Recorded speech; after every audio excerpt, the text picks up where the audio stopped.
everybody. Welcome to my pumpkin rock painting class. It starts with just, a plain rock.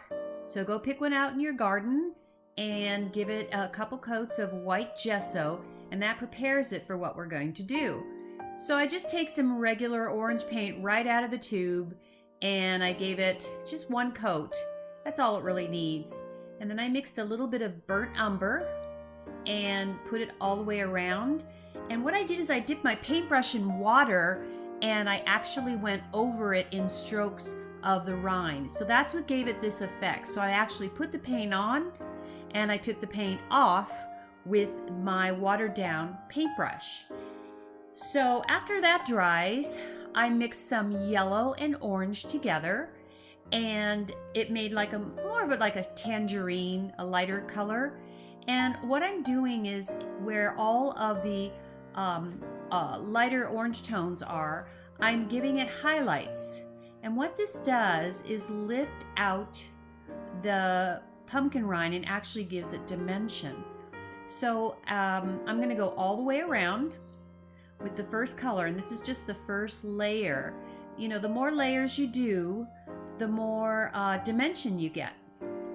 And you can also see that I took a little of that burnt umber color and blocked in the shapes of my stems. And you can get really messy with that because pumpkin stems can be very, very funky looking. And I usually pick out the funniest one I can find. So as you can see, I am just still applying the tangerine. I'm calling it a tangerine color because it's a lighter orange. It's a happier, warmer yellow orange. And in between the brown lines, I'm just putting some soft strokes. Remember, pumpkins are very, uneven all the way around, and some of them are shaped really, really funny. And I kind of like that, so don't worry about being particular.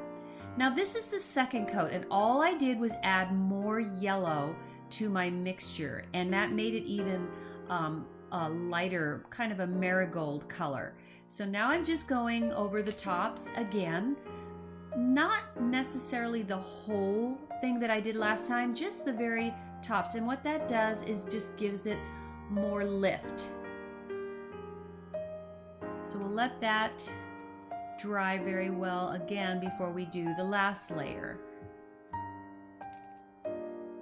So you can see I'm just applying right over what I did, not putting a whole lot of work into it, just a few strokes.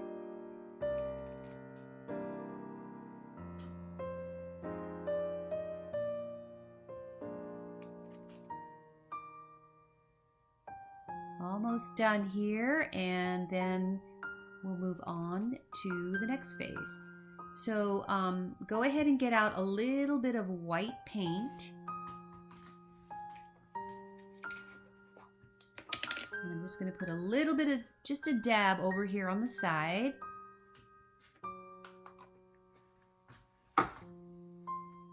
Then I'm going to mix what's on my brush in it. So as you can see, it's kind of a pale yellow color. And I'm not going to do this all the way around. I'm just going to, it's like the sunlight that's hitting it in just a few spots. So don't do it all the way around because the sun wouldn't be hitting all the way around a pumpkin, only on maybe the side where the light is hitting it. So we just do a few of those, and then that'll be it for the highlights.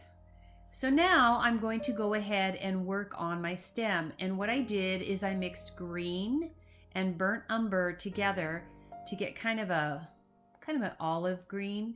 You can even put a little orange in that color. And I put a little bit of white in it. And what that's doing is making a kind of a good color for me to outline all the little grooves in my stem.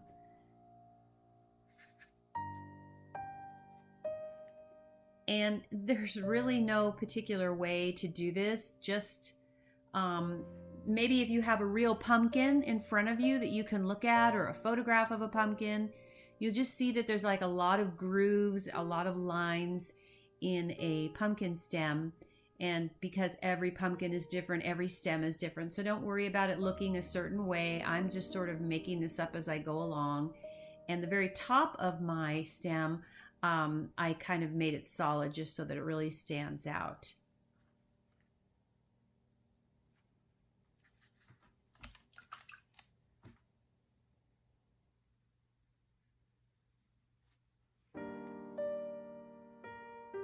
Now I'm taking a little bit of burnt umber, and I'm going to go ahead and add a little water to it just so it glides a little nicer. And I'm just going to outline everything just so that stem really pops out. So all the parts that are underneath and on top, I'm just giving them some dark highlights. And this is really the final touch. There's a few more little shadows I want to give it, but we're getting close to the end. And they really are looking like little pumpkins instead of rocks, that's for sure. So now I'm taking the same color, and it's just burnt umber right out of the tube, and I mixed a little water in it, and I'm doing my lines. And as you can see, I'm taking my finger after I put a stroke down and letting that just sort of blend it in. My fingers do a lot of blending in a lot of my paintings, and it's just, I don't know, I have good control over it, and it's something that will probably take practice for you. But as you can see, I'm just going over it once. I'm not going back and forth because I don't want to rub it off either. It's just like I did right here. So just keep your strokes just like one little glide. And again, don't worry about perfection here. Pumpkins are never the same, and they're never perfect. You could also do this whole idea, if you like white pumpkins, you can do this in white tones, and maybe add some, I wouldn't do black, but maybe just some burnt umber for shadowing your pumpkin.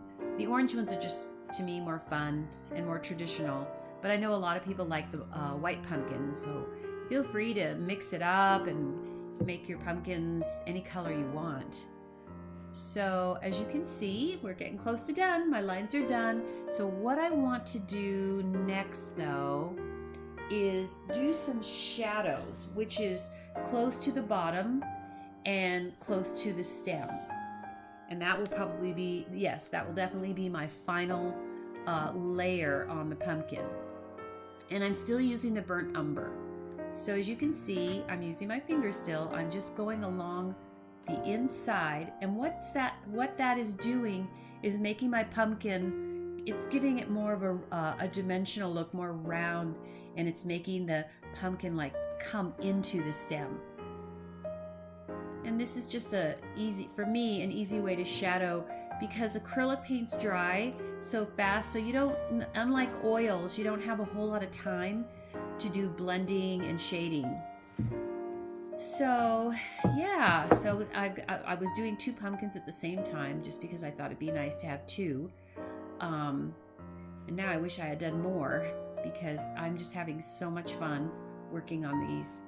And I can bring it out every year. I can put them outside. I will probably put 2 coats of a glaze over each pumpkin just to protect it, and it also helps with the sun not to fade them. And I just use Deco Art varnish, or triple thick, which you can get at Michael's, or you can just order it on Amazon.